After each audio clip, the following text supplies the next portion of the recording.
For almost all of human existence, your calendar looked exactly the same.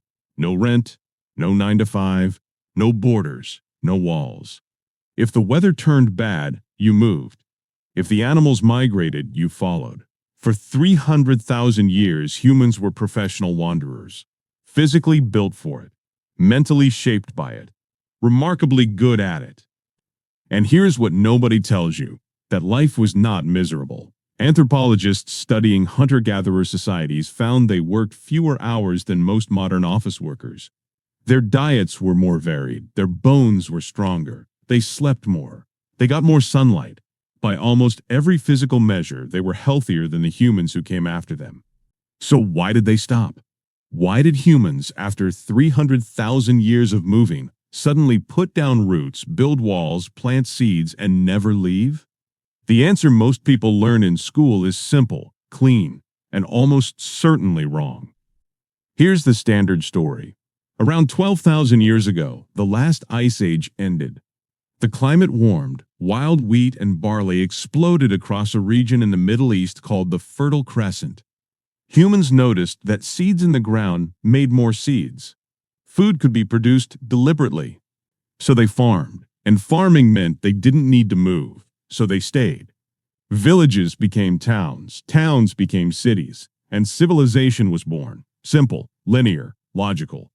Let's start with what the textbooks leave out. Early farming was not a luxury upgrade.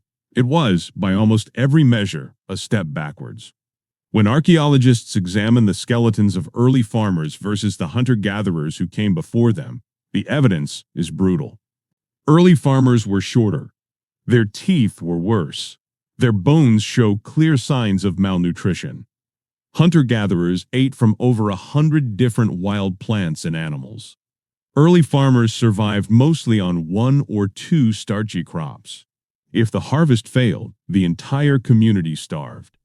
And then there was disease. Dense settlements packed alongside domesticated animals created the perfect breeding ground for history's deadliest killers. Smallpox, measles, the flu. All of them jumped from livestock to humans because, for the first time in history, we refused to move away from our own waste. So if farming meant working longer hours, eating worse food, and dying of new diseases, why did we stick with it? Part of the answer starts not with humans, but with the planet. Around 11,700 years ago, Earth exited the last ice age, and, crucially, the climate didn't just get warmer, it became stable. For millennia before that, wild swings in temperature made relying on any single location impossible. A sudden cold snap could wipe out an entire region's food supply in a season. Mobility wasn't a lifestyle choice, it was survival. But when the climate stabilized, something remarkable happened in the Fertile Crescent. Wild wheat and barley began growing in quantities nobody had ever seen. Dense, natural fields of grain, appearing in the same place year after year. Hunter-gatherers started returning to these sites, then staying longer, then building temporary shelters near the fields to protect the harvest. And here's where the trap quietly closed. Grain is heavy. If you harvest enough wheat to survive a winter, you cannot carry it on your back across a landscape. You need to store it, so you build a granary. And once you build a heavy stone granary to protect your food from mice, from rain, from rival tribes, you can't leave. Humans didn't domesticate wheat. Wheat domesticated us. But here's where the story gets genuinely strange, because in 1994, a Kurdish shepherd was walking across a hilltop in southern Turkey when he noticed something sticking out of the ground. He called the authorities. Archaeologists arrived. And what they found under that hill rewrote the entire history of why humans settled down. It was called Göbekli Tepe, Potbelly Hill, the oldest temple ever discovered on Earth. Stone pillars up to 16 feet tall, some weighing 20 tons, predating Stonehenge by 6,000 years. Predating the pyramids by 7,000 years, covered in extraordinary carvings, foxes, snakes, scorpions, vultures, executed with a level of skill and complexity that had absolutely no business existing at that point in human history. But here is what makes Göbekli Tepe genuinely mind-bending. It was built around 11,500 years ago, before agriculture, before permanent settlements, before any of the things we assumed were required for a project of this scale.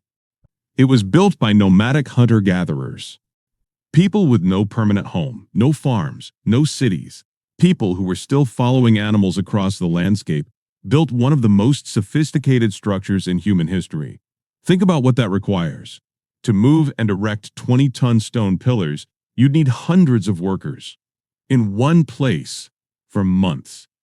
You need to feed them, coordinate them, manage them. You cannot do that by chasing wild animals. You need a reliable, deliberately produced food supply. It wasn't farming that created settlement and religion. Religion created farming. First the temple, then the city. So here is what the evidence increasingly suggests actually happened. Humans didn't settle down because farming was obviously a better idea. It wasn't. They settled down because they needed to come back. Göbekli Tepe wasn't a village. It wasn't a farm. It was a sanctuary. Different nomadic tribes scattered across vast landscapes would converge there for rituals, for ceremony, for connection, for whatever it was that happened beneath those carved stone pillars under the open sky. And to keep coming back, to keep feeding the hundreds of people that a gathering like that required, you had to grow food near the site, not because farming was a revolutionary idea, but because the gathering demanded it. It wasn't hunger that made humans settle down, it was meaning, it was the need to return to a sacred place, the need to build something larger than one tribe, one hunt, one season. The deeply human impulse, apparently 12,000 years old, to gather, to worship, to belong to something permanent in a world that never stopped moving. But once the settling began, it became impossible to stop. Here's why. A farming village, even a miserable one, produces more children than a nomadic band can sustain.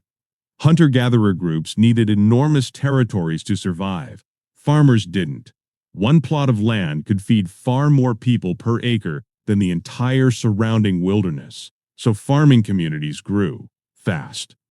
And once a population reaches a certain size, there is no going back. You cannot feed 5,000 people on wild berries and migrating deer. The local landscape simply doesn't have enough. You are locked in. You have to keep farming, keep building, keep expanding. And the agricultural societies that kept expanding displaced the nomadic groups that didn't. The nomadic lifestyle, healthier, freer, 300,000 years old, wasn't beaten by a better idea. It was outbred. Göbekli Tepe was deliberately buried around 8,000 BCE, intentionally covered over with soil by the very people who built it. Nobody knows why. Nobody knows what they were hiding or protecting or saying goodbye to. It sat under that hill for 10,000 years, waiting to be found. And here's the thought that stays with you after all of this. Humans didn't choose civilization the way we like to imagine, as a conscious leap forward, a brilliant invention, a decision made around a fire one evening. It was a trapdoor, and it slammed shut behind us. Too many people, too much stored grain, too many walls already built, too many people who had never known any other way. Today, almost every human on Earth lives inside systems built by that original settling. The cities, the offices, the schedules, the rent, all of it traces back to one moment when a group of nomads built a temple on a hill in southern Turkey and found they couldn't leave. And maybe that's why, even now, something in the human mind still pulls toward open space, toward movement, toward sleeping under stars, toward the feeling that the walls around you are somehow newer than you are. Because they are. For 95% of our existence, there were no walls at all.